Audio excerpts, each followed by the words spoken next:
du moment qu'on perd tous les deux. Pardonne-moi, Cassie.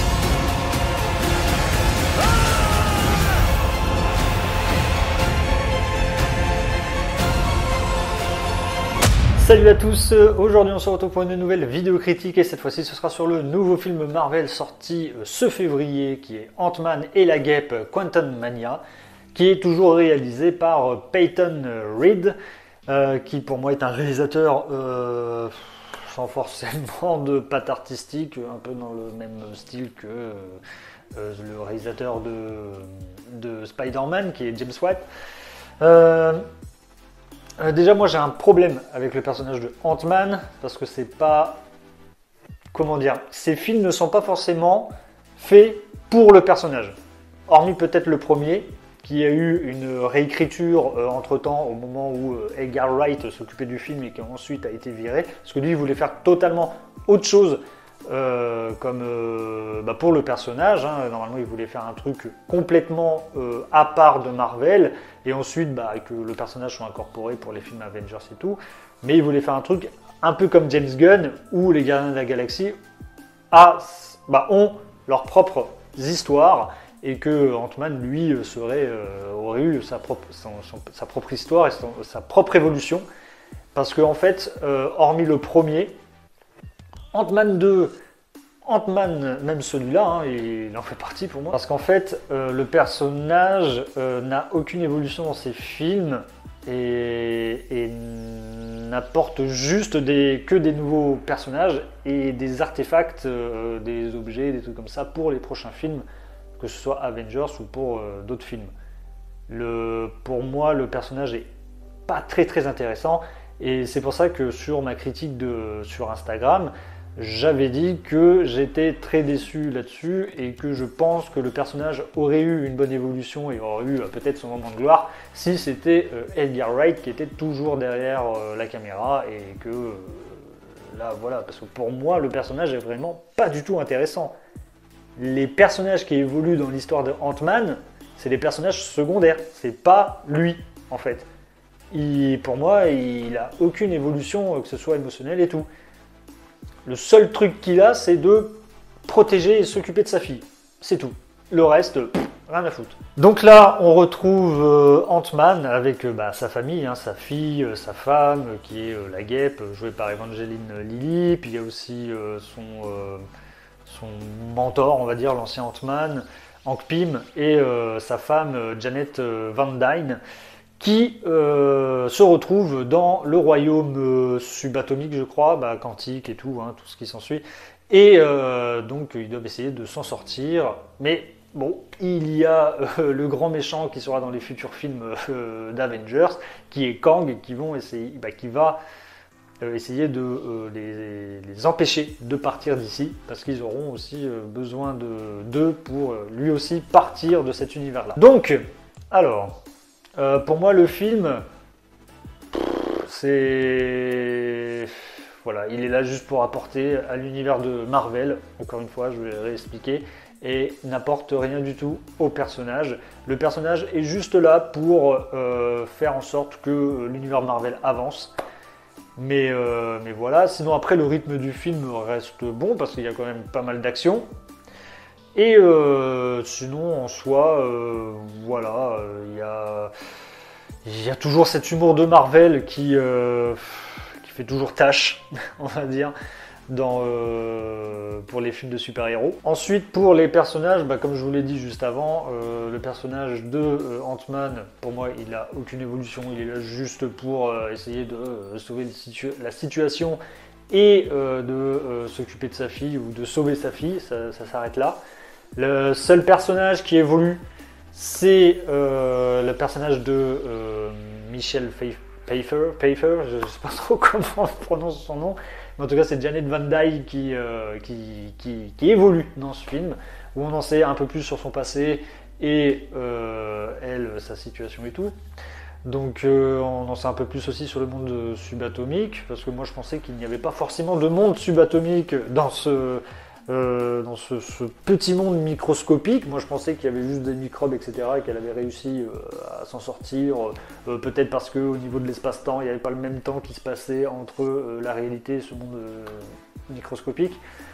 Mais voilà, bon bah pourquoi pas un monde dans un mini-monde microscopique sur cette planète.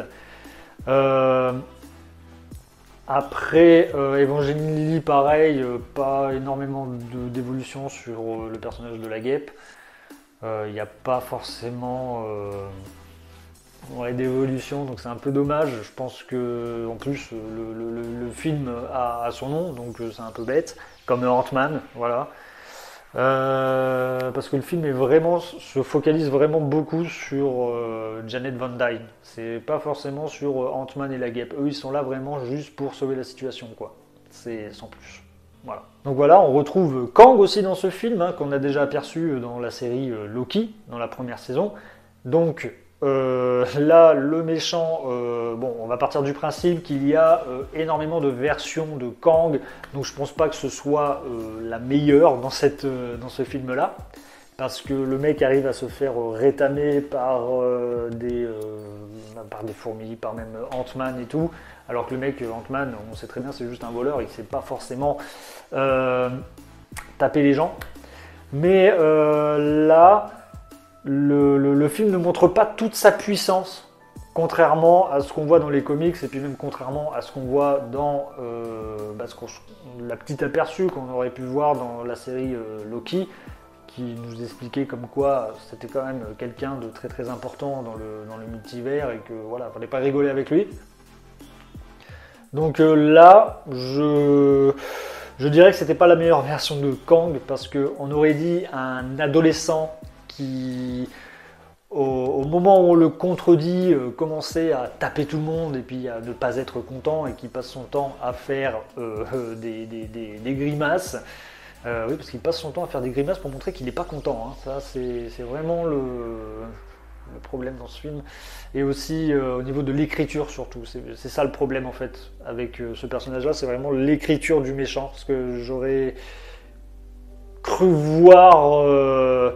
comment il s'appelle, Kylo Ren dans Star Wars, quoi. À chaque fois qu'on le contredit, à chaque fois qu'il n'est pas content, il se met à taper tout le monde, et puis voilà, quoi.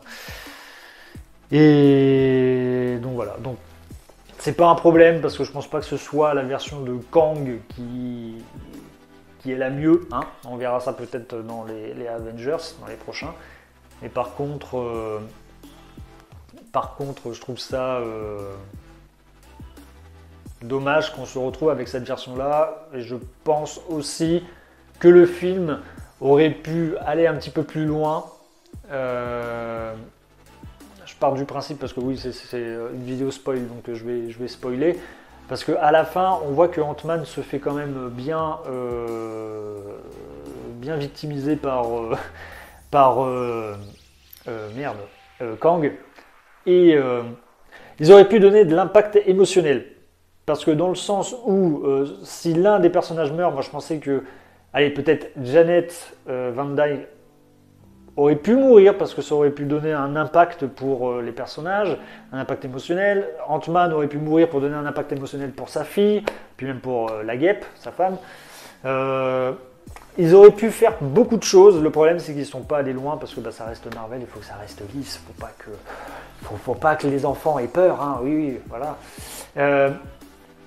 Et parce qu'aussi ils sont dans ce principe de passation de pouvoir, hein, du fait que Cassie Lang va être, j'imagine, la future Ant-Man, Ant-Girl, je sais pas c'est quoi son nom dans les comics, ce personnage-là, mais en tout cas voilà, c'est censé être elle. Ils essayent aussi de donner de l'émotion par moment, parfois je n'y croyais pas forcément, parce que voilà, je savais que les personnages allaient s'en sortir, parce que voilà, ça sentait, même si à la fin je sentais que Ant-Man allait y passer, mais en fait non, pas du tout.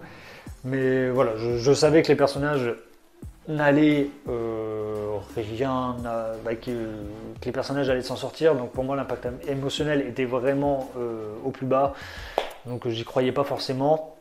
Voilà, sinon après en termes de la réalisation, Peyton Reed, voilà, c'est un mec qui est là juste pour valider le cahier des charges que Kevin Feige lui demande. Ça s'arrête là. Le mec, il a aucune patte artistique. Même si je pense que le film voulait tenter quelque chose par moment. L'exemple de au moment où Ant-Man et Scott Lang et Cassie Lang se retrouvent dans le royaume subatomique, voilà, et que Kang va attaquer une espèce de petit village de résistants et tout, et il se retrouve là, et qu'à un moment il y avait une espèce de début de plan séquence, mais charcuté au montage, parce qu'en fait le montage est vraiment très très mal fait. Très mal fait. Parce qu'il y avait par moments des très bonnes directions artistiques et tout, comme par moment il pouvait y avoir une jolie photographie, mais le problème c'est qu'ils ne vont pas au bout des choses. Par exemple, quand il y a un plan où on aurait pu contempler au moins le paysage du royaume subatomique, et ben ça dure même pas 1 ou 2 secondes, et ensuite on passe tout de suite au champ contre champ pour faire la discussion entre les personnages. Alors qu'ils auraient bien pu laisser respirer certaines séquences, nous montrer toute l'étendue de ce royaume, mais voilà, ça va pas au-delà de ça. Moi aussi, il y a un petit problème, c'est que pourquoi il y a des humains dans ce royaume subatomique alors que c'est censé être microscopique, il devait y avoir que des microbes, en tout cas voilà. C'est vrai que c'est parti un peu dans ce côté un peu Star Wars, parce qu'il y a eu l'espèce de petite... je ne sais plus comment ça s'appelle dans Star Wars, la cantina je crois, un truc comme ça. Il y avait voilà un petit clin d'œil par rapport au film, mais voilà, ça s'arrête là. Sinon c'est dommage, parce qu'il y avait moyen de faire quelque chose de bien, et après c'est toujours pareil dans Marvel. Après par contre, on va dire que ça lance bien la 5e phase du MCU, parce qu'il y a 2 scènes post-génériques qui est très très intéressante et qui peut laisser croire pas mal de choses et pas mal de possibilités, parce qu'on voit quand même que on voit en fait dans les 2, l'une lance Kang Dynasty, j'imagine, parce qu'on voit vraiment tous les Kang possibles de tous les univers, etc. Et on a aussi le Kang, la version de Kang qui est dans la 2e saison de Loki, parce qu'on voit apparaître Loki. Et bon, je vais pas vous mentir que moi j'y voyais venir à des kilomètres. Je me suis dit, attends, il parle de Kang et tout, il y a la saison 2 de Loki qui va bientôt sortir, donc j'imagine que une des scènes post-génériques va parler de Loki. Donc voilà, très très hâte, parce que pour moi c'est la meilleure série de Disney Plus pour Marvel. Loki, c'était un truc de dingue. Et j'espère qu'elle sera aussi bien écrite et aussi bien réalisée aussi que la première saison. Donc j'espère qu'elle sera à la hauteur, et que le Kang qui se retrouve dans cette série-là sera aussi très très intéressant.